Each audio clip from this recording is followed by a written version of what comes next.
Olá! Que legal, que bom, graças a Deus estamos juntos.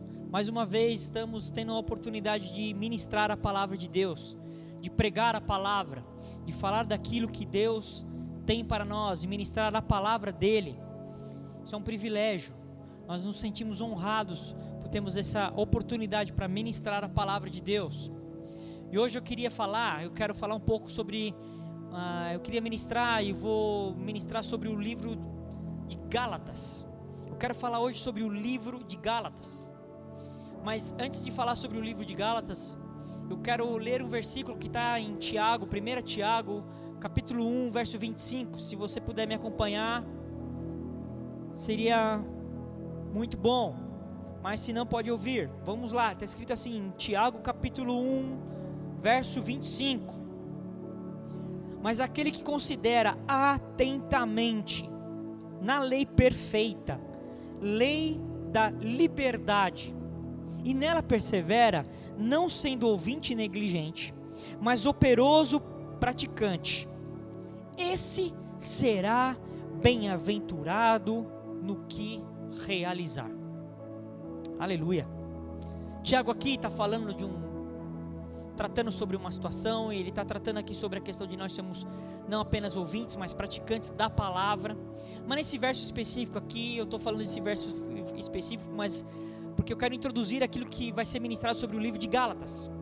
Ele está dizendo assim, mas aquele que considera atentamente, ou seja, não é de qualquer jeito, não é de qualquer forma, é de uma forma específica, atenta, focada, com o seu coração atentamente, significa a minha vida inteira está atenta para aquilo, está direcionada para aquilo. Mas aquele que atenta para quê? No quê? Na lei perfeita. E ele fala aqui, lei da liberdade. Lei da liberdade. Aquele que se atenta de uma forma real, de uma forma inteira para essa lei, que essa lei é perfeita, que é a lei da liberdade. A Bíblia nos garante aqui que aquele que é operoso, praticante, ele vai ser bem-aventurado no que ele realizar. Bem-aventurado ele vai ser no que ele realizar. Naquilo que ele fizer, debaixo dessa orientação, direção dessa lei, que a Bíblia diz que ela é perfeita, a lei da liberdade, essa pessoa vai ser bem-aventurada no que realizar. A questão é, que lei é essa? Que lei é essa? Que é perfeita, que é a lei da liberdade. Alguns confundem, pensam que essa lei aqui está tratando que é a lei mosaica, a lei que foi dada ao povo judeu. Não, não é isso que Tiago está falando aqui. Essa lei perfeita, essa lei da liberdade que ele está tratando aqui é o Evangelho. O Evangelho é a lei perfeita, é a lei da liberdade, é a lei da liberdade. A lei da liberdade é o Evangelho. O Evangelho é a lei da liberdade. É a lei que, através disso, através dessa lei que foi instituída, através de Cristo Jesus, essa lei que na verdade você leia-se, lei como um conjunto de verdades, de princípios de Deus. Essa lei é a lei que nos liberta, é a lei da liberdade, é a lei da liberdade. E eu estou tratando disso aqui, que está falando aqui no livro de Tiago, que ele está nos garantindo aqui, através da palavra de Deus, que aquele que se atenta para essa lei, ele será bem-aventurado no que realizar. Não é assim, pode ser, ele vai tentar a sorte, quem sabe aí vai dar certo, ele consegue uma coisa. Não, é uma garantia. A pessoa que se atenta, que se debruça, que se entrega, que vive debaixo do controle dessa lei, ele vai ser bem-aventurado naquilo que ele realizar. Essa é uma verdade absoluta, plena nela mesma. Não existe margem de dúvida, de questionamento nisso. Essa lei perfeita, essa lei da liberdade, quem está debaixo dela, com certeza é bem-aventurado. E essa verdade é a verdade que Paulo sempre pregou. Nós lemos o livro de Tiago, mas Paulo sempre pregou sobre essas coisas. O livro de Romanos, por exemplo, é um livro que trata muito sobre a questão da lei, dizendo sobre o poder do pecado da lei e da liberdade que nós temos em Cristo, e ele vem rompendo com algumas mentiras que estavam estabelecidas, ele vem rompendo paradigmas. O livro de Romanos trata muito disso, e na verdade Paulo, na maioria das suas cartas, ele de uma forma direta ou indireta, ele trata sobre isso, sobre essa verdade. E a carta aos Gálatas, que foi escrita para as igrejas que estavam estabelecidas na Galácia, por isso que chama-se carta aos Gálatas, foi direcionada especificamente para não só para uma igreja, mas para um grupo de igrejas que estava estabelecido num lugar, numa região, que era a região da Galácia. Paulo escreve para essas igrejas, que foram igrejas no qual Paulo, estabeleceu, fundou, iniciou, startou ali o processo de conversão daqueles irmãos ali naquela região. Ele escreve uma carta para eles, e essa carta aqui tinha um motivo, um propósito, porque ele estava escrevendo. Lógico, todas as cartas tinham, mas aqui existia um senso de urgência de Paulo em escrever essa carta. Essa carta, por exemplo, foi escrita antes mesmo da carta de Romanos. Essa carta, por exemplo, foi escrita antes dos evangelhos. Existia um senso de urgência que Paulo discerniu que estava acontecendo algo e ele precisava intervir através da autoridade que ele tinha, vindo da parte de Deus, como um apóstolo que ele era. E essa essa epístola aos Gálatas é a mais severa, mais dura de todas as cartas que Paulo já escreveu. É uma carta dura. É uma carta que Paulo chama aquela igreja para o prumo, para um alinhamento, para um conserto. Ele admoesta a igreja, ele exorta a igreja. Ele traz uma exortação e às vezes e tem momentos que ele exorta de uma forma até firme e dura. Ele está trazendo isso. Por quê? Porque Paulo descobriu, ficou sabendo, tomou ciência, tomou conhecimento que estava acontecendo algo no meio daquele povo. Estava acontecendo uma deturpação da verdade do evangelho.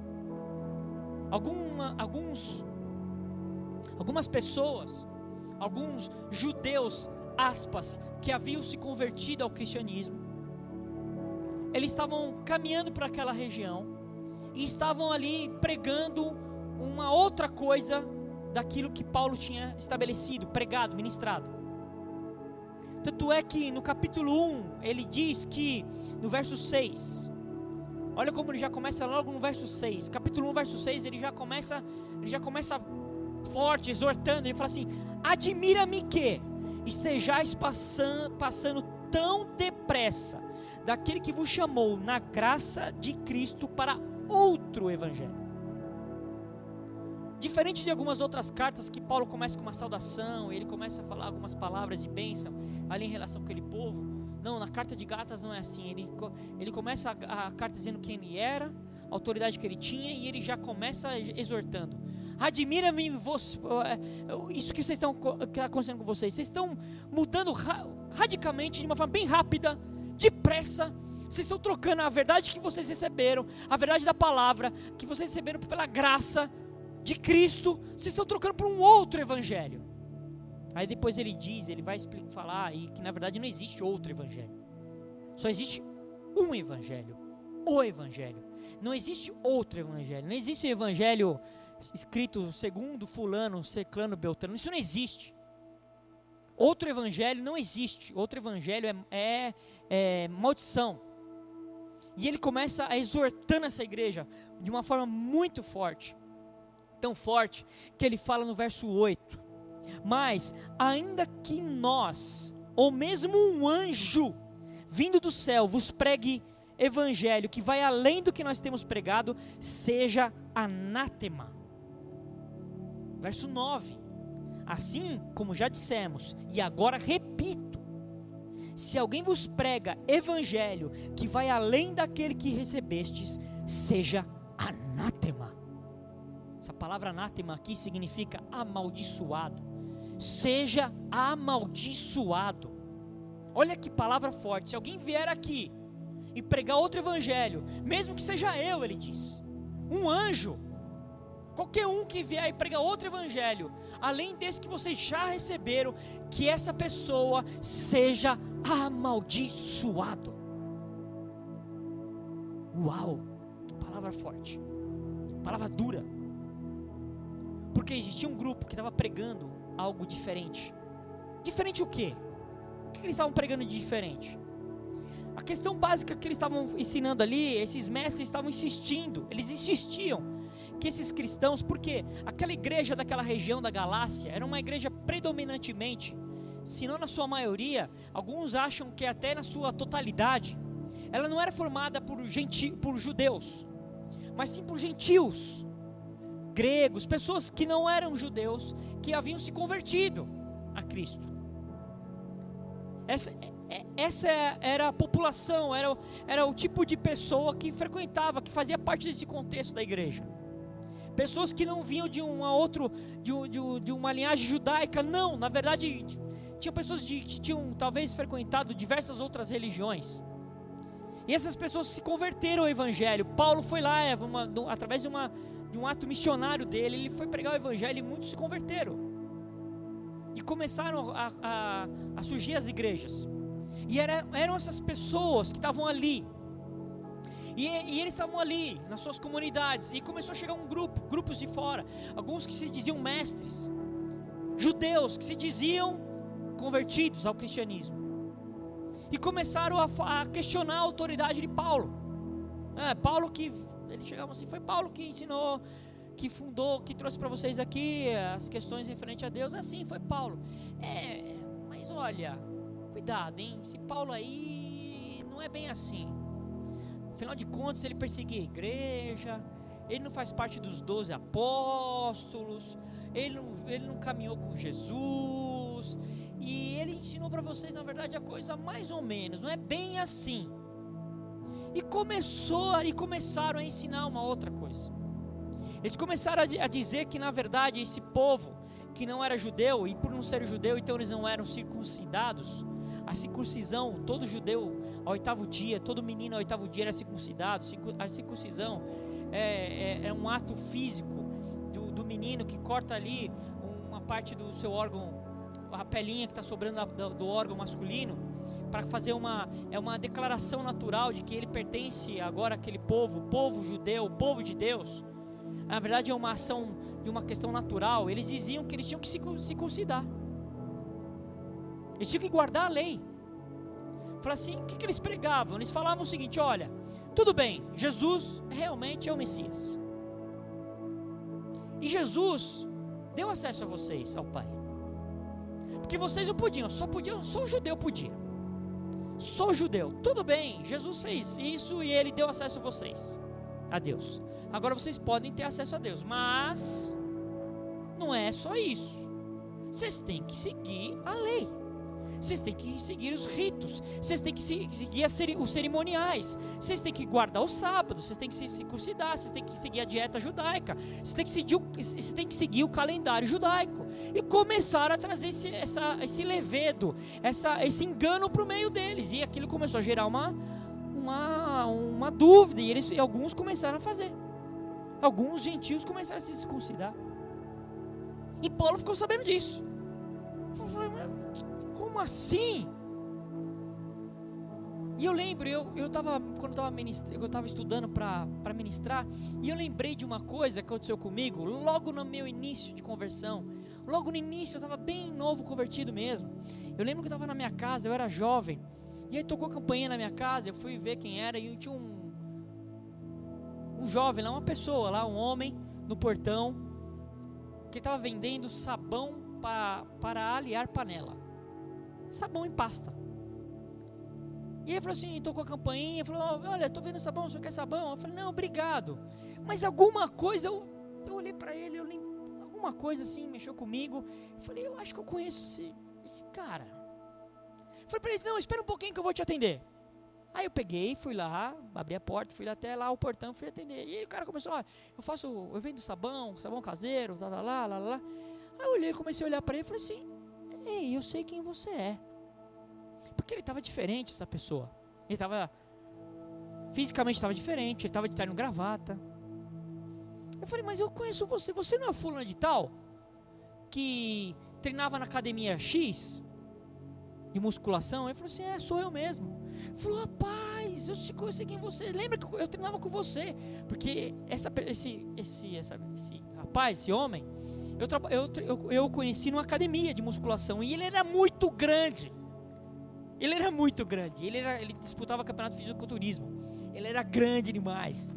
Só que ele agora já não estava tão grande, estava diferente, estava usando terno e gravata. Eu nunca tinha visto o cara de terno e gravata. E aí eu vi, eu falei, você não falou? Ele falou, é mesmo, rapaz. Eu falei, você está diferente. Ele falou, não, é que eu me converti. E eu falei assim, aleluia, eu também. Eu me converti. Aí ele falou, glória a Deus, tal, né? Mas aí eu não estava de terno e gravata, eu estava com uma roupa normal. E aí ele começou a conversar comigo ali algumas coisas, tal. E ele falou para mim assim, pai, você vai fazer alguma coisa agora? Eu falei, não tenho nada assim, programado. Ele falou, vamos comigo então, vamos sair comigo aí vendendo sabão que a gente vai conversando. Eu vou visitar ali uma cliente minha que eu tenho, que eu sei que ela está passando uma situação difícil lá, nós vamos visitar ela, a gente ora por ela. Eu falei, vamos lá, aleluia, glória a Deus. E ele estava muito diferente, cheio de um linguajar diferente. E ele começou, no meio da conversa, a falar algumas coisas para mim, meio que me exortando, por causa da minha roupa, meio que, não diretamente, mas começou a dar algumas indiretas. Eu comecei a ficar meio assim. Aí eu peguei ele e ele me apresentou a esposa dele. E eu conhecia a esposa dele antes. A esposa dele também fazia fisiculturismo. E ela disputava campeonatos e era uma moça cheia de vaidade. E ela era loira. E quando eu vi a esposa dele, eu falei, porque ela não era mais loira. Porque ela não estava mais pintando o cabelo. E ela não estava mais daquele jeito que ela era antes. E ela estava com um vestido bem comprido. E ela não raspava mais as pernas. E ela estava diferente. E ele começou a falar algumas coisas para mim e falou assim, não, porque agora é assim, porque quem está com Deus anda debaixo de santidade, não pode isso, não pode aquilo, não pode isso, não pode aquilo, e aquilo também não pode. E eu jovem, novo, convertido, mas jovem, cheio de vigor, começou a falar começou a falar como que era casamento, que na verdade o homem e a mulher só podem se juntar para relação, para multiplicar, para procriar, que ele não podia ver a esposa dele, eles apagavam a luz. E eu fiquei pensando, será que vou ter que casar assim? Vai ser assim também? Cheio de regras, cheio de usos, cheio de costumes, cheio de não. Mas a conotação que tinha é que essas coisas eles faziam, porque na verdade é porque Deus queria que fosse assim. Uma forma de obedecer e agradar a Deus. E é lógico, depois passou um tempo, aquilo me gerou um pouco de dúvida no momento. Eu fiquei meditando, pensando, fui orar, conversar com algumas pessoas, e algumas pessoas me esclareceram alguns assuntos. Mas houve uma mudança tão radical, e eles entendiam que se eles não fizessem aquilo, Deus não ia recebê-los, eles iam estar em pecado. Tinha um jugo muito forte sobre aquilo tudo. E aí eu depois descobri que aquilo era um equívoco. E na verdade, eu fiz essa analogia, dando esse exemplo, porque era mais ou menos isso que estava acontecendo naquela igreja. Eles vieram e falaram assim, não, agora vocês são, tudo bem, eram gentios, estavam longe, vocês não podiam ter acesso a Deus, mas agora vocês podem até ter acesso, mas agora vocês vão ter que começar a seguir algumas regras. Veio um jugo sobre eles. E tem muita gente, e isso acontece até hoje, tem muita gente que tenta misturar, fazer um mix da graça com a lei, como se isso fosse uma receita religiosa mística, ideal para ter acesso a Deus. Mas uma coisa é certa, e uma coisa precisa saber de uma forma definitiva e clara: a graça e a lei não se misturam. Elas não se misturam. Não se misturam. A lei perdurou até Cristo. Até Cristo a lei perdura. Cristo inaugura um novo tempo. Aí você fala assim, nossa, mas agora pode tudo, agora está liberado. Não é bem assim o que nós vamos ver. E aí eles descobriram que aqueles crentes ali da Galácia estavam migrando e começaram a seguir uma outra doutrina. E que Cristo não era suficiente para ter uma vida que agradasse a Deus. Só ter Cristo, mas o que você tem? Eu tenho Jesus. Não, irmão, aleluia, tudo bem, tá indo bem. Mas não é só isso. Eles ministravam, explicavam e inculcavam essa doutrina, dizendo que Cristo só não era suficiente, que não existia uma plenitude somente em você ter Cristo. Você precisava seguir também as questões da lei. Eles diziam que para uma pessoa ter acesso, além de crer em Cristo, ele precisava guardar as obras da lei. E eles ainda justificavam, você vê, Jesus era judeu. E aquilo, principalmente para alguém que ainda não está bem fundamentado, não está bem encorpado, não está amadurecido ainda nas coisas de Deus, alguém que é novo ainda na fé, confunde. Porque você começa a falar, e agora? E eles começaram e começou a ver essa mudança dentro da igreja, e Paulo ficou sabendo disso, e Paulo ficou muito irado. Eles diziam que isso era que eles entendiam que a justificação dependia também da observação da lei. Que para alguém ser justificado, não bastava somente ter se convertido a Cristo. Para a justificação acontecer de fato, ele também precisava funcionar e praticar as obras da lei. Porque senão, ele não seria justificado. Aí eles falavam assim, era para todos aqueles gentios, ele falou assim, é primordial que vocês façam circuncisão. Começa por aí. Você vai ver que na carta aqui dos Gálatas, aqui, eles dão ênfase a isso, da circuncisão. E Paulo diz que em Cristo Jesus não tem diferença nenhuma, circuncisão e incircuncisão, não é, tudo é Cristo. Não importa se é circuncisão ou incircunciso, tudo é Cristo. Cristo, na verdade, ele está acima de todas essas coisas. Eles diziam que essa doutrina ensina que Jesus não era suficiente e que eles precisavam, além de praticar essas outras obras, eles precisavam fazer parte desse contexto aí judaico. Na verdade, eles estavam transformando aquele povo, aquela igreja, aqueles convertidos em judeus. E aqui, alguns chamam até de judeus messiânicos. Ele é um judeu, só que ele crê que Cristo é o Messias, mas ele é judeu. Existem pessoas assim até hoje, chamam judeus messiânicos. Eles são judeus, mas eles acreditam que sim, Jesus é o Messias. Sabe, e isso daí gera em Paulo uma indignação, e Paulo vem forte, e eles tentaram também, para fortalecer o argumento deles, estabelecer essa doutrina deles, eles tentaram minimizar a autoridade de Paulo, e Paulo vem fortemente nessa carta validar, fortificar, deixar claro a sua autoridade. Ele fala assim, quem me chamou, quem me levantou, quem me colocou como apóstolo não foi homem algum, foi o próprio Senhor Jesus.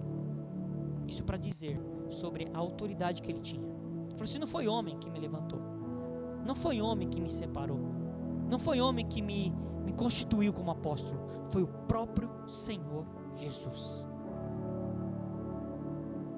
Ele fala que ele recebeu o evangelho por revelação. Até porque, lembrem, não tinha ainda a Bíblia. A Bíblia estava sendo escrita ainda. Paulo era um dos que estava escrevendo. Ele fala que ele recebe o evangelho por revelação. Revelação. Hoje, o sistema religioso age igual. Eles falam que a salvação é pela fé. É pela fé.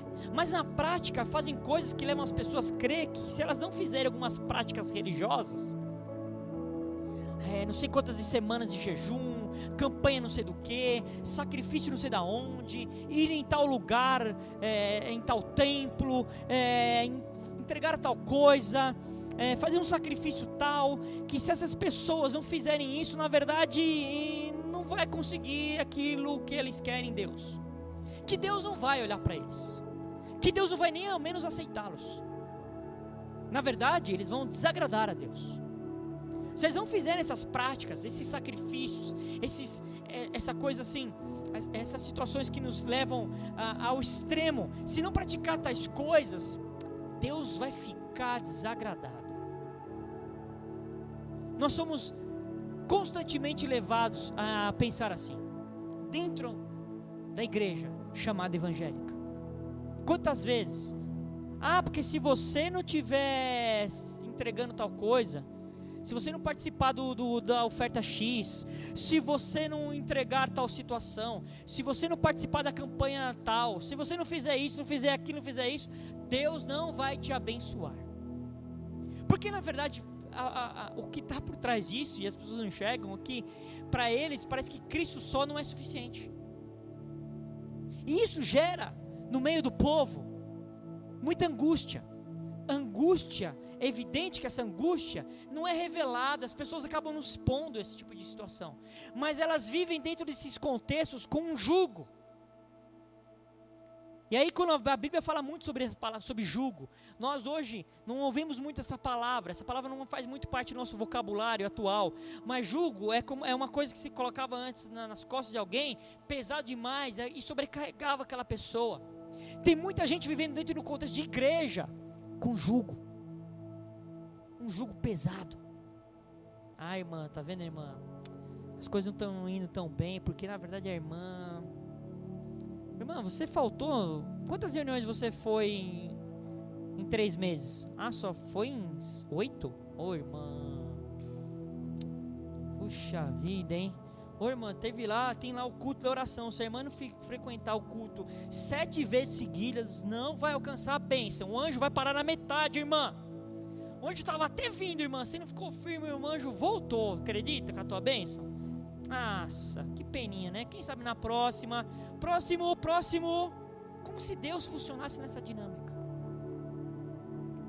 Paulo fala assim, vocês não estão entendendo nada, porque o Evangelho nos trouxe liberdade. Nós somos livres hoje. Nós somos livres. Não há ninguém que pode fazer qualquer obra que seja meritória, que pode fazer com que Deus nos retribua alguma coisa.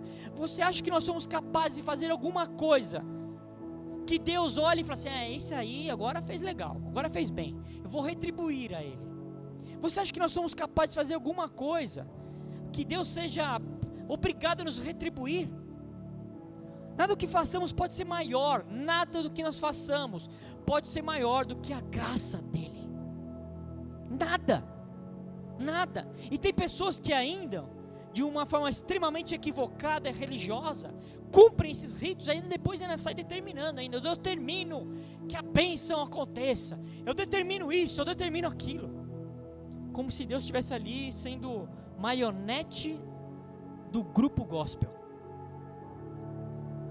A lei, ela sempre vai nos demandar que nós pratiquemos ações de cunho natural.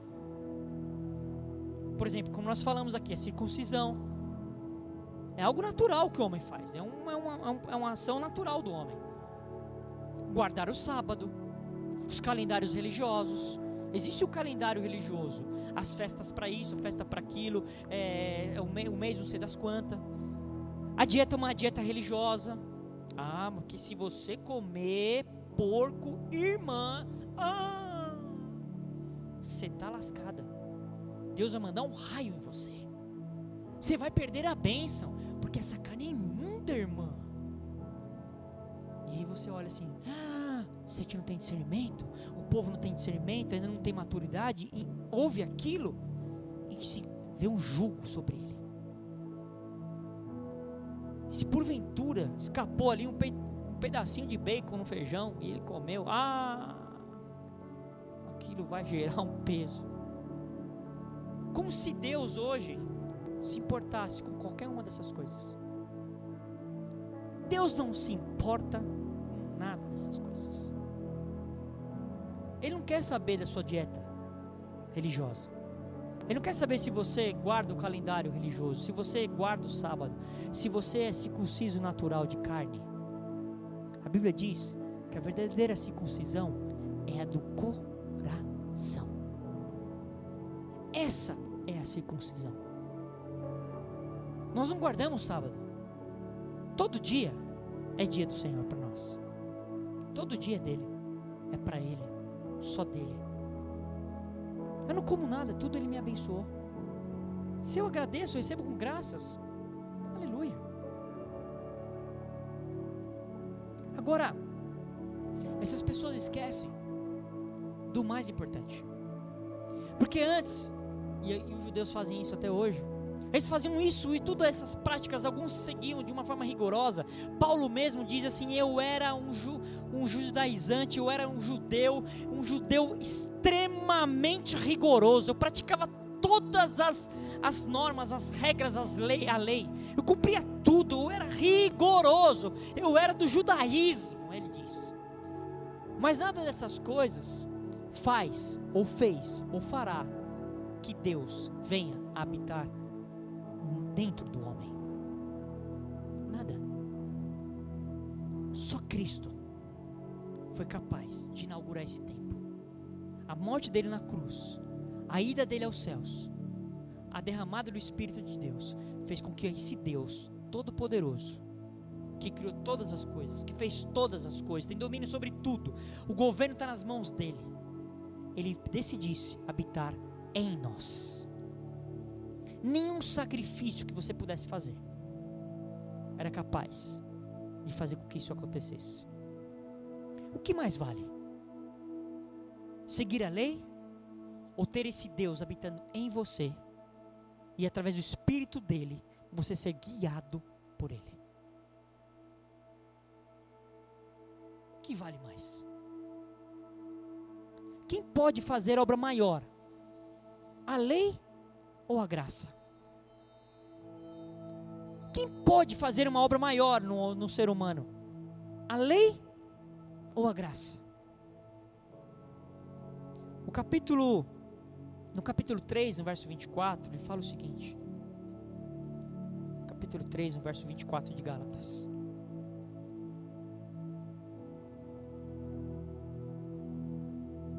De maneira que a lei nos serviu de aio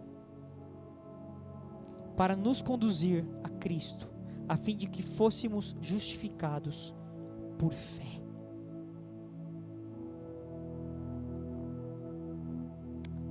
A justificação não veio por causa da lei, do cumprimento da lei. A justificação que nós recebemos vem por fé, mediante o que nós recebemos. Como que nós recebemos o Espírito Santo? Alguém recebeu o Espírito Santo porque cumpriu a lei? Alguém recebe o Espírito Santo porque cumpre a lei? Nós recebemos o Espírito Santo mediante a fé, é por fé, porque foi pela lei ou foi pela graça que nós recebemos a Cristo, recebemos ao Espírito Santo. Leia agora o capítulo 3, o verso 2. 3:2. Quero apenas saber isto de vós: recebeste o Espírito pelas obras da lei ou pela pregação da fé? Vocês receberam o Espírito Santo por quê? Mediante o quê? Foi porque vocês cumpriram toda a regra da lei, todo o ritual da lei judaica, ou foi por causa da fé? Um pouquinho mais para frente, olha o verso 5. Aquele, pois, que vos concede o Espírito e que opera milagre entre vós, porventura o faz pelas obras da lei ou pela pregação da fé? Como que essas coisas acontecem? Esses milagres, esse tudo que Deus faz em você, Ele faz porque você segue a lei ou por causa da fé? E aqui, já nos deixa mais claro aqui, porque alguns confundem também para tentar justificar a lei, que na verdade, para ser salvo você precisa disso, de Jesus, mas para manter a salvação você tem que seguir a lei. Não, porque os milagres nas nossas vidas vão acontecer, se for da vontade de Deus, até quando eu for para Ele. O milagre não acontece nas nossas vidas, não opera nas nossas vidas só quando eu me converto. Mas quando você recebe um milagre da parte de Deus, esse milagre que você recebe da parte de Deus é pelo sacrifício que você fez? É pela lei que você cumpriu? Ou foi pela fé?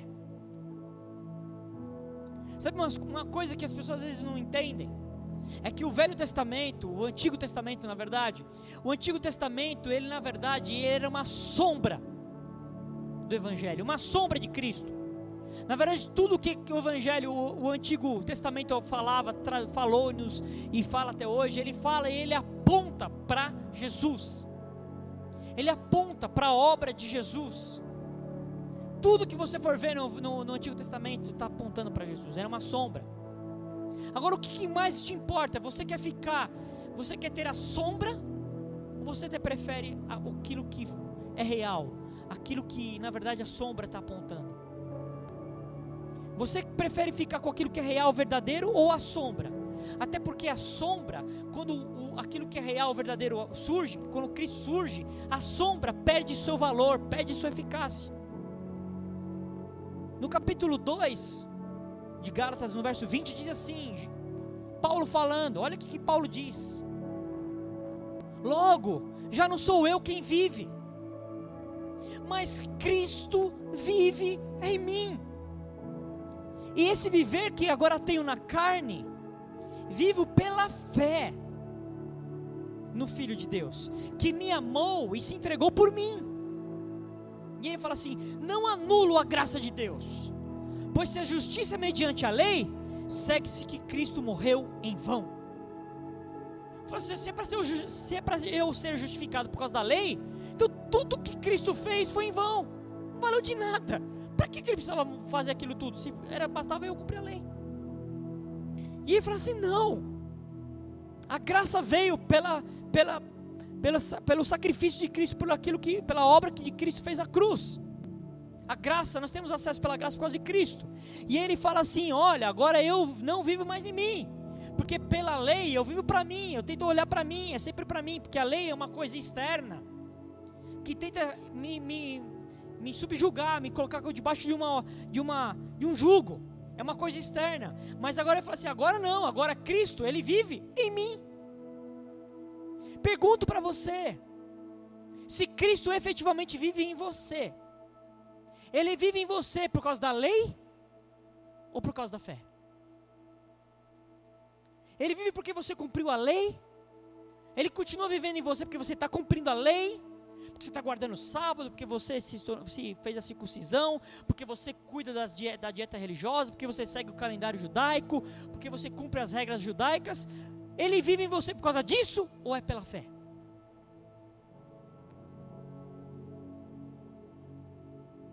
O que Deus espera, como nós falamos aqui, que a circuncisão seja uma circuncisão de coração. Paulo mesmo aqui, no livro de Gálatas, diz que ele repreendeu Cefas, Pedro na verdade, né?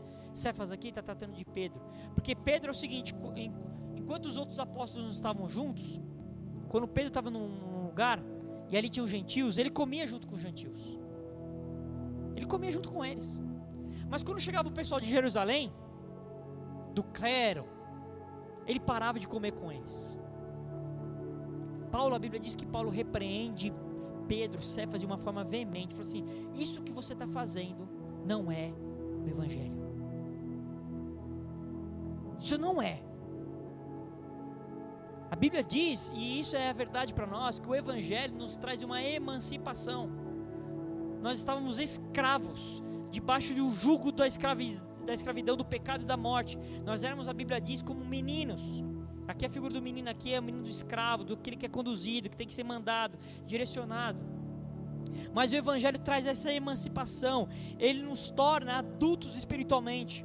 Nós saímos debaixo de tutores e curadores, como fala em Gálatas capítulo 4. E nós não somos mais escravos. Olha como que diz lá em Gálatas capítulo 4. Digo, pois, que durante o tempo que o herdeiro é menor, em nada se difere do escravo, posto que ele é senhor de tudo, mas está sob tutores e curadores, até que o tempo predeterminado pelo Pai. Aqui essa figura aqui dos tutores e curadores aqui, ele está tratando, se você for continuar lendo, se você for ler antes o capítulo 3, ele está falando sobre a lei. A lei, ela agia em nós como um tutor, um curador, um aio. Aqui no verso 25 que nós lemos aqui do capítulo 3, ele fala assim: mas tendo vindo a fé, já não permanecemos subordinados ao aio. E ele continua: pois todos vós sois filhos de Deus mediante a fé em Cristo Jesus. O que é esse aio? Essa palavra aio aqui, é como se fosse assim um professor, no original. É como se fosse um professor, um tutor, alguém que, tanto é que a palavra pedagogo vem daí. No original a palavra parece pedagogos. A palavra pedagogia vem daí. A raiz da palavra pedagogia, que a gente vê, que a gente conhece no meio da educação, vem daí. Essa palavra, aio, é um tutor, como se fosse um professor. Então, antigamente, essas crianças, eles eram conduzidos pelos escravos dos seus patronos. Eles que levavam para a escola, eles que ensinavam, eles que disciplinavam. Se a criança fazia alguma coisa errada, ela tomava disciplina do escravo, que estava ali cuidando daquela criança. E a Bíblia diz, faz uma figura, que isso é como a lei fazia isso sobre nós. Para que a gente não ficasse vacilando, a lei fazia isso, porque a lei veio expor o nosso pecado. E ele fala, agora nós não estamos mais debaixo de tutores e curadores. Agora nós não estamos mais debaixo desse aio. E ele fala assim, ele fala no verso 3 do capítulo 4, assim também nós, quando éramos menores, estávamos servilmente sujeitos aos rudimentos do mundo. Verso 4, vindo porém a plenitude do tempo, Deus enviou seu Filho, nascido de mulher, nascido sob a lei, para resgatar os que estavam sob a lei, a fim de que recebêssemos a adoção de filhos. Nós não estamos mais debaixo desse controle. Não tem mais um aio mandando em nós. E aqui, lógico que ele está tratando do judeu, mas muitos de nós, nesse meio evangélico, ainda quer trazer essas questões judaicas e quer trazer a lei para algumas questões. É interessante que eles não pegam a lei por toda, eles só pegam a parte que interessa. Porque eu não vi nenhum evangélico querendo ser circuncidado pela carne. Isso eu não vejo ninguém falando, né? Mas guardar o sábado às vezes até acontece. Seguir algumas coisas, não comer algumas situações, algumas comidas. Então, na verdade ele está falando assim, nós não temos mais debaixo desse aio, desse professor, desse pedagogo. Agora, essa liberdade que nós temos agora, ela nos leva a ser guiados pelo Espírito. O que é ser livre? O que é ser livre? Ser livre é não estar mais debaixo dessa amarra da lei. E ser verdadeiramente livre é ser guiado pelo Espírito de Deus. E ele vai começar a tratar disso a partir do capítulo 5, e no capítulo 6, mas eu não vou falar disso nesse momento.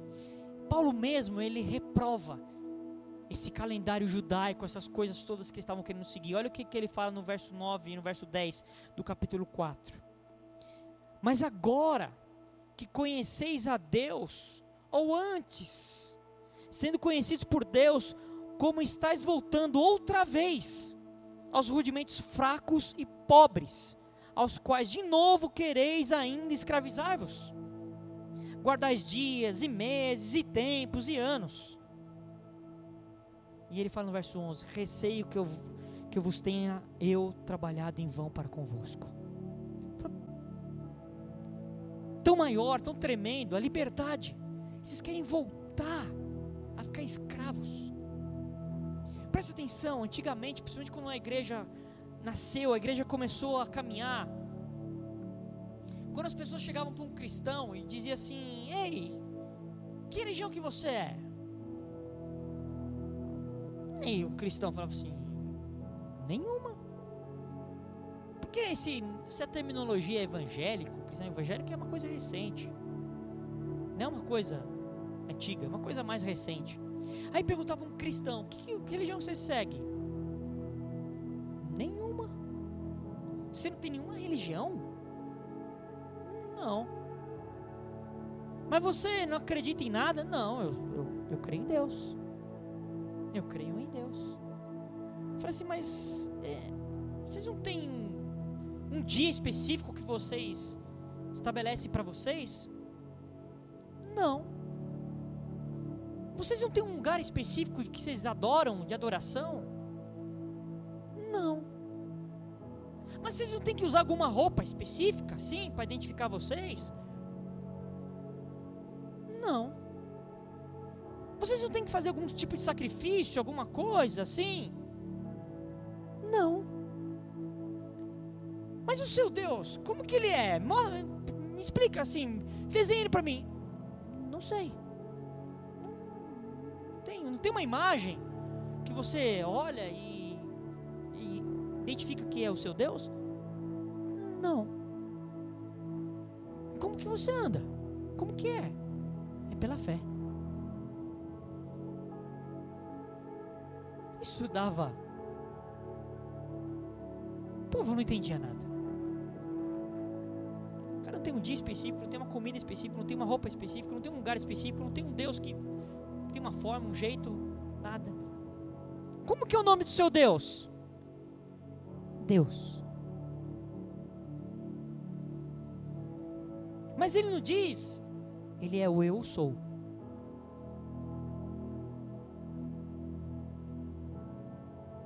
Agora, é pela fé, é ser guiado pelo Espírito, é obediência à palavra, não à lei que escraviza, mas a palavra que liberta. A Bíblia diz, conhecereis a verdade, e a verdade vos libertará.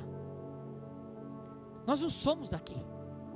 A Bíblia diz que nossa pátria não é daqui, nossa pátria é celestial. Nós somos um povo que rompemos com tudo. Nós não temos um lugar físico. A nossa Jerusalém não é aquela que está lá no Israel natural. A Bíblia diz que nossa pátria é celestial. 1 Pedro 2, no capítulo 2, verso 11 diz, queridos amigos, lembre que vocês são estrangeiros, de passagem por esse mundo. Vocês não são daqui. Vocês estão aqui de passagem. Peço, portanto, ele fala, que evitem as paixões carnais, que estão sempre em guerra contra a alma. Filipenses capítulo 3, verso 20. Pois a nossa pátria está nos céus, de onde também aguardamos o Salvador, o Senhor Jesus Cristo. Nós estamos aqui de passagem. A Bíblia diz que nós não somos daqui. Nós não somos o mundo. Então para que eu vou seguir coisas daqui? Para que eu não vou deixar de tocar um animal X, a roupa tal, o lugar tal? Eu não sou daqui. É pelo Espírito. É pelo Espírito. É pelo Espírito. Quando o Espírito começa a habitar em nós, nós não temos mais naturalidade, nós não somos mais natural de um lugar. Eu não sou mais de São Paulo, eu não sou mais do Brasil, eu não tenho mais, eu faço parte agora de outra pátria. Por isso que é um equívoco achar que Deus é o Deus que está no Brasil. Não, Deus não está no Brasil, Deus está na igreja dele no mundo. Quem é de Cristo em qualquer lugar. Em qualquer lugar. Deus não tem propósitos com questões geográficas. Que a terra é dele, toda a sua plenitude, tudo é dele. Tudo é dele. E aonde eu estiver, e se eu estou com Cristo, aonde eu estou, Cristo está. Se eu pegar um avião e ir para o outro lado do mundo, quando eu chegar lá, Cristo está comigo. Eu não pertenço mais a esse mundo. Você não pertence mais a esse mundo. Nós não somos mais daí. Nós não temos mais dias específicos, festas específicas, nenhuma atividade sagrada, nada. Em Colossenses capítulo 2, verso 11 diz o seguinte: nele também vocês foram circuncidados. Márcio, agora está dando boot em mim aqui agora, não entendi. Você falou que a circuncisão não tem nada a ver, peraí, não estou entendendo. Então, olha só.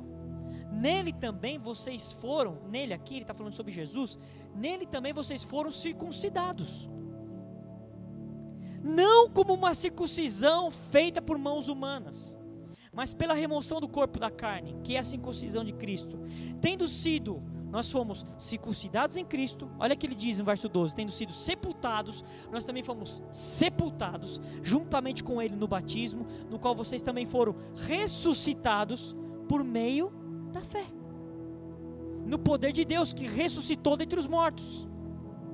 E quando vocês estavam mortos nos seus pecados, e na incircuncisão da carne, ele lhes deu vida. Me deu vida sem fazer nada, sem cumprir uma obra da lei, nada. Ele nos deu vida juntamente com Cristo, ele diz, perdoando todos os vossos pecados. Verso 14, cancelando o escrito de dívida, que era contra nós, e que constava de ordenanças. Que ordenanças que é essa aqui? A lei. Essa dívida que eu tinha, espiritual, ela veio por causa da lei, porque eu não conseguia, nenhum ser humano consegue cumprir a lei, integralmente não dá. Então ele acaba sendo condenado, porque ele não cumpre, e se ele não cumpre a lei, ele é condenado. Então eu estava condenado, e aqui diz que Jesus cancelou esse escrito de dívida, no qual ele fala assim, no qual nos era prejudicial, removendo-o inteiramente. Não é só uma parte para que você possa ter acesso. Eu removi uma parte da condenação para que você que não tem acesso, agora você tenha. Essa parte aqui, Cristo tirou. Agora o resto você tem que cumprir a lei. Não, ele diz que ele tirou tudo inteiramente. E ele fala assim que ele cravou na cruz. E mais, verso 15: e tendo despojado os principados, as potestades, publicamente os expôs ao desprezo, triunfando sobre eles na cruz. Ou seja, eles não podem, os principados e potestades, mais nos condenar. Por quê? A minha condenação, a sua condenação foi cravada na cruz. Pum! Quando ele quer te condenar, ele tem que olhar na cruz. Eu falo, não tem como mais. Ele pagou o preço. Eu não consigo mais condenar esse cara. E ele fala mais, verso 16: portanto, a palavra portanto, na língua portuguesa e no original, é isso também. Ele está falando assim, por causa disso que eu estou falando tudo aqui, portanto, olha o que ele diz: portanto, que ninguém julgue vocês, por causa de comida e bebida, ou dia de festa, ou de lua nova, ou sábados. Verso 17: porque tudo isso tem sido sombra das coisas que haviam de vir, porém o corpo é de Cristo. Tudo aquilo era sombra.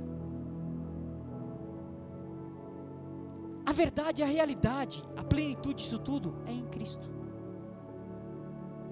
Você não tem mais que seguir festa, dia, comida, bebida, circuncisão, guarda de sábado, nada disso. Olha o capítulo 3, verso 3 de Filipenses. Olha que tremenda essa revelação. Porque nós, e ele está falando aqui daqueles que foram alcançados, dos filhos de Deus, aqueles que têm Cristo como Senhor, aqueles que o Espírito de Deus habita. Porque nós é que somos a circuncisão. Ele fala, nós que adoramos a Deus no Espírito, e nos gloriamos em Cristo Jesus, em vez de confiarmos na carne. Eu sou a verdadeira circuncisão. Eu sou a circuncisão. O que a circuncisão fazia? Aquilo foi algo que Deus instituiu lá atrás, com Abraão, para que fosse uma marca de que ele pertencesse, aquele homem, aquela criança pertencesse a Deus. Era uma marca que demonstrava isso. Eu não preciso mais ter dessa marca natural, carnal. A marca foi feita agora em mim, dentro de mim. Eu mesmo sou a circuncisão. Nós somos a circuncisão. Ele fala, nós quem? Nós que adoramos a Deus no Espírito. E gloriamos a Cristo Jesus, ao invés de confiarmos na carne. Por quê? O cara que quer seguir a lei, ele quer confiar na carne, no poder dele de fazer alguma coisa, no poder dele de fazer uma obra, de cumprir a obra. Aí ele fala assim, olha, eu cumpro a obra, eu não sou como esses pecadores aí, então eu sou merecedor. É isso que a linguagem diz, que eles querem. Agora, olha Hebreus capítulo 10, Hebreus 10, verso 1, Hebreus capítulo 10, no verso 1, ora, ele fala, visto que a lei é apenas uma sombra dos bens vindouros, não a imagem real das coisas, nunca consegue aperfeiçoar aqueles que se aproximam de Deus, com os mesmos sacrifícios que, ano após ano, continuamente, eles oferecem. Foi assim, a lei era só uma sombra. Ela, por si só, não conseguia e não consegue aperfeiçoar o homem. Você pode fazer sacrifício ano após ano, seguir todos os ritos, tudo, você não vai conseguir ser aperfeiçoado por ela.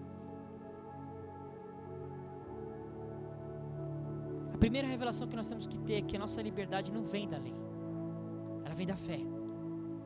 E a carne luta com o Espírito E por uma mesma analogia, a Bíblia também nos orienta nesse sentido, que como a carne luta com o Espírito, a lei luta com a fé. Elas lutam entre elas. Porque ou você anda pela fé, ou você anda pelo Espírito. Gálatas capítulo 5. Gálatas capítulo 5, verso 1. Para a liberdade foi que Cristo nos libertou. Permanecei, pois, firmes, e não vos submetemos de novo a julgo de escravidão. Eu, Paulo, vos digo que, se vos deixardes circuncidar, ele está sendo aqui muito enfático, Cristo de nada vos aproveitará. Verso 3, de novo, testifico a todo homem que se deixa circuncidar, que está obrigado a guardar toda a lei.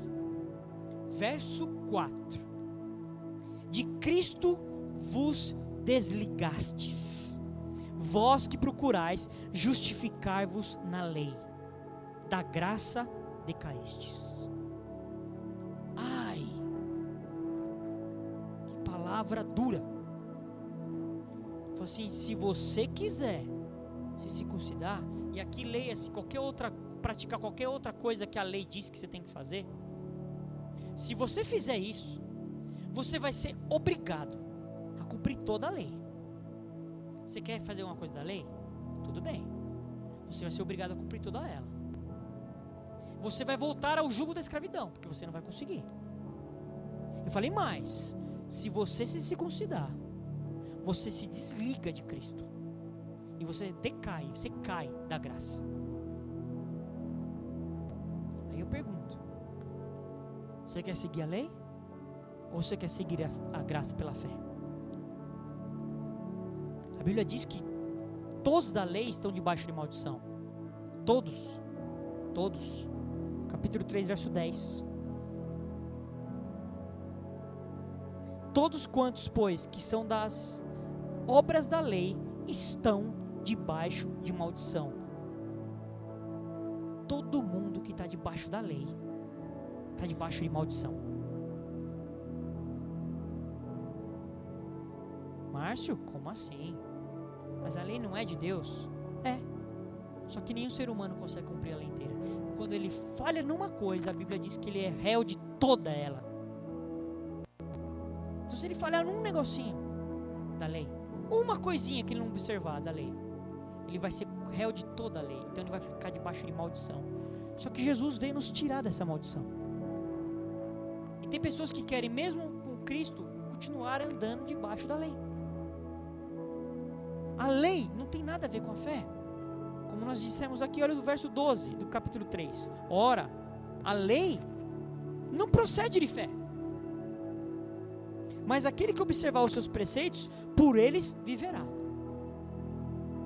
Não tem nada a ver com a fé. Mas se você quiser seguir, você vai ter que seguir tudo. Eu sei uma coisa, eu só vou fazer o seguinte, eu vou guardar o sábado. Se você tiver que guardar o sábado, você vai ter que guardar tudo, fazer tudo. Mas eu quero comer o porco. Mas eu quero fazer a festa da lua nova. Mas eu quero me circuncidar. Eu quero ter uma marca em mim. Qualquer uma dessas coisas que você fizer, você vai ter que fazer a lei por inteira. O que Deus nos dá não depende da lei. Olha o verso 18. Porque se a herança provém da lei, já não decorre de promessa, mas foi pela promessa que Deus a concedeu gratuitamente a Abraão. A promessa não vem da lei. A promessa não vem da lei. A promessa não vem da lei. Vem da fé. Foi o ato de fé de Abraão que inaugura esse tempo da promessa. Ser maduro, no capítulo 4 está dizendo que quando nós somos libertos dessa condição, ser maduro é ser livre. E ele vai falando no capítulo 4, ele faz uma analogia, ele faz uma alegoria. Paulo ele usa Sara e Agar e seus filhos como uma alegoria, como um símbolo de dois grupos, baseados em duas alianças. A primeira aliança de Agar é a aliança que fica debaixo de escravidão. E a segunda, que vem de Sara, Isaac, é da liberdade.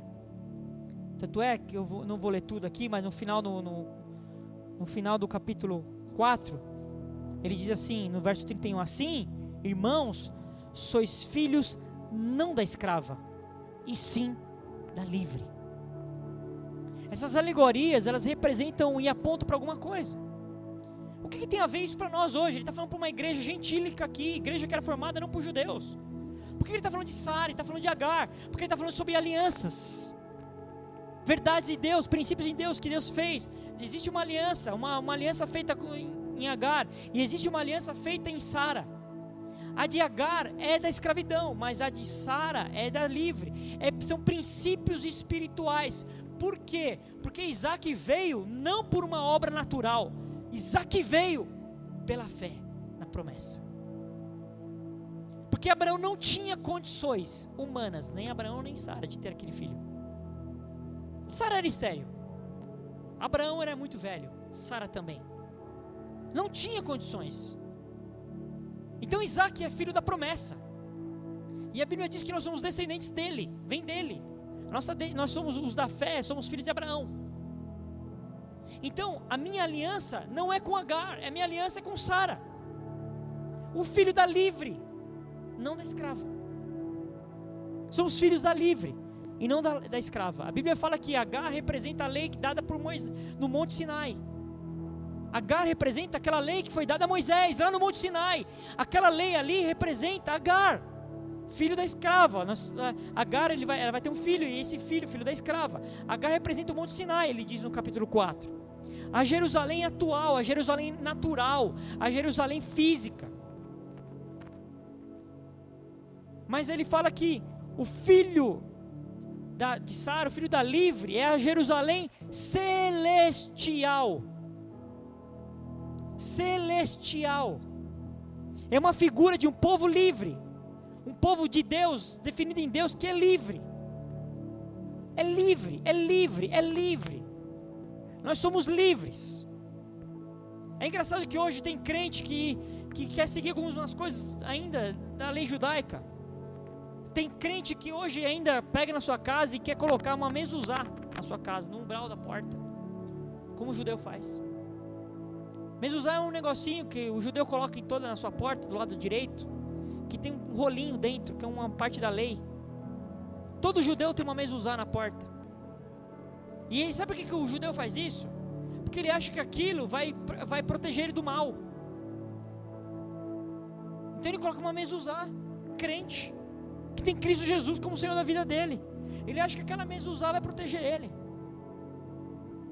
Tem crente ainda, nesses tempos de agora, que ainda quer pegar o seu filho e participar fazer um bar mitzvah, que apresenta o menino com 13 anos, o judeu faz isso com 13 anos, o menino judeu, com 13 anos, ele já se torna adulto, e essa passagem, por isso que esse ato, esse rito, bar mitzvah, significa uma passagem do quê? Do tempo de criança para adulto, e eles fazem essa cerimônia aí, e aí pega esse menino judeu, e faz a cerimônia, tanto é que a partir daí, ele já pode ler a Torá, numa reunião da sinagoga. Até então ele não pode, porque ele é menino, porque ele é criança. Mas com 13 anos de idade, um filho judeu, com 13 anos, já é adulto, ele faz essa passagem. E tem crente que está fazendo isso com o filho dele, quando faz 13 anos. Faz um shabá e apresenta o filho, e libera uma bênção, como se aquilo valesse hoje.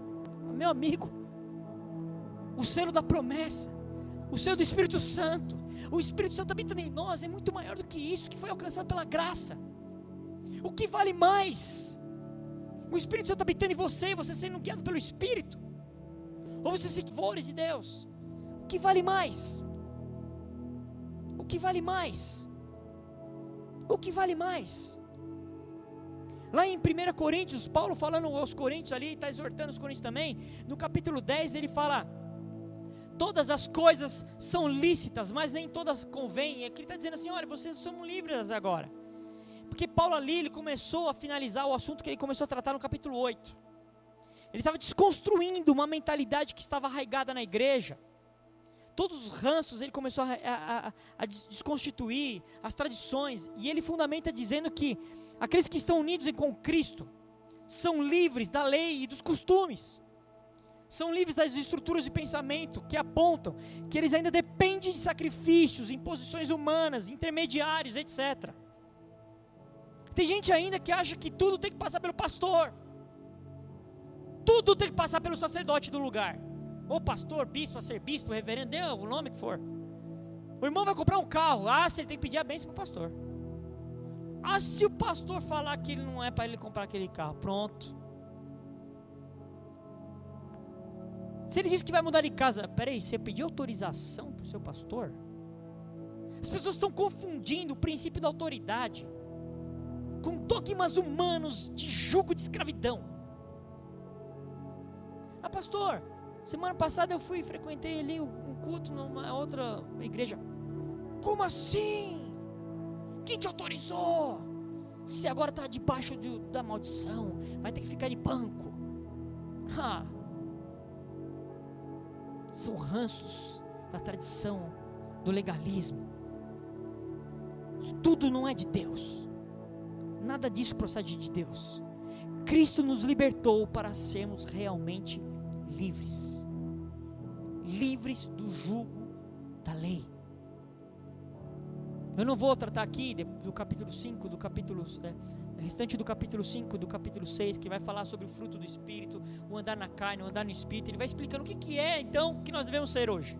O que você tem que fazer hoje é andar pelo Espírito, ser guiado pelo Espírito. E ele diz qual é o fruto da carne, o fruto do Espírito. E toda vez que você vê carne, vê lei, você vê mundo, vê morte, todas essas coisas estão ligadas entre elas. Todas essas coisas estão ligadas entre elas. Essas coisas elas estão conectadas entre elas. E o que Deus tem feito no tempo de hoje, no meio de uma pandemia, no meio de um caos mundial? Nesse tempo Deus está testando o nosso compromisso, a nossa fidelidade, a nossa disposição em servi-lo, a nossa lealdade. E sabe como que Deus está fazendo isso? Trazendo liberdade para o povo. Porque às vezes o povo só se junta porque tem medo, porque tem um jugo sobre ele, porque tem receio que vai tomar bronca do líder, vai tomar bronca do pastor, vai ser exposto, não vai poder participar de tal coisa. Mas aí a partir do momento que Deus fala assim, não, agora você é livre, você agora não faz mais nada por essas coisas, você tem que fazer agora é por amor. Você agora tem que fazer é por amor, não é mais por obrigação, é por amor. Por que eu frequento uma reunião? Porque eu sou obrigado, porque eu tenho ali meu certificado de membresia, porque eu tenho umas obrigações religiosas. Não, você frequenta por amor. Amor a Ele, aos irmãos, que Cristo pagou o preço por eles também. É por amor. Por que eu sigo a Deus agora? Por amor. Porque eu amo, porque eu amo. Não porque eu sou obrigado, não porque eu tenho medo de um jugo, não porque eu tenho que fazer tal coisa, que senão eu não alcanço a bênção tal. Nós somos chamados à liberdade, mas nós temos que usar essa liberdade para fazer coisas que não agradam também a Deus. Nós temos que tomar esse cuidado. E é esse teste que Deus está fazendo hoje com o povo. Ele está trazendo liberdade, trazendo a revelação da liberdade, para saber aonde seu coração está realmente. Aonde nosso coração se encontra. Eu sou livre mesmo? Eu sou livre. E aí ele está fazendo o teste da liberdade. Você é livre. Você é livre. Faz aquilo que você é. Entender que você tem que fazer. Eu não vou te condenar. Você é livre. Eu posso fazer todas as coisas, mas nem tudo me convém. Eu tenho que ter discernimento. Como que eu obtenho esse discernimento? Sendo guiado pelo Espírito, sendo conduzido pelo Espírito, conhecendo a palavra dEle, meditando na palavra dEle, conhecendo a Ele mais e mais. Como eu conheço Ele também? Assim, meditando, lendo, buscando a palavra dEle, orando, vivendo, obedecendo a palavra. Eu vou conhecendo, vou crescendo, vou tendo comunhão com os irmãos. Todas essas coisas nos trazem amadurecimento, conhecimento, discernimento, entendimento. Eu vou sendo guiado pelo Espírito. Eu permito que o Espírito me guie, vai ser minha vontade, meu desejo. Eu mortifico o meu eu. Porque a lei não é capaz e não foi capaz de matar o meu eu, a minha velha natureza. Somente a obra que Cristo fez na cruz foi capaz de me dar acesso, permitir que o meu eu fosse morto. Nós lemos lá, nós somos sepultados com Ele. Mas nós não ficamos lá. Ele diz também, nós somos ressuscitados. Quem que morre? Quem que foi sepultado? O velho homem, o velho eu. Cheio de ranço, é ruim, coisa ruim. Esse morreu. Nós somos ressuscitados. Nós somos a circuncisão. Nós somos a igreja viva, liberta do jugo da lei, que é guiada pelo Espírito. Essa é a verdade do Evangelho. Porque Cristo nos libertou do jugo da lei, que nos tinha condenado à morte, que Jesus pagou. O pecado que nós tínhamos estava sobre Ele, e Ele cravou na cruz. Hoje eu tenho acesso ao Pai, não porque eu cumpro a lei, mas porque o sangue de Jesus me deu acesso. Que Deus possa te abençoar e te conduzir em todas as coisas, que o Espírito de Deus traga revelação para você, compreensão, entendimento, discernimento. Que possamos entender que nós temos que ser guiados pelo Espírito, andarmos por fé. Não é uma coisa também solta, desconectada, mas é uma coisa que é guiada pelo Espírito, conforme a palavra dele, conforme aquilo que Deus estabeleceu pela palavra dele. Porque como nós lemos lá em Tiago, capítulo 1, verso 21, que nós sejamos praticantes, operosos, que nós possamos atentar de uma forma firme para a lei perfeita, a lei da liberdade, que é o Evangelho de Cristo Jesus. Que Deus te abençoe, em nome de Jesus.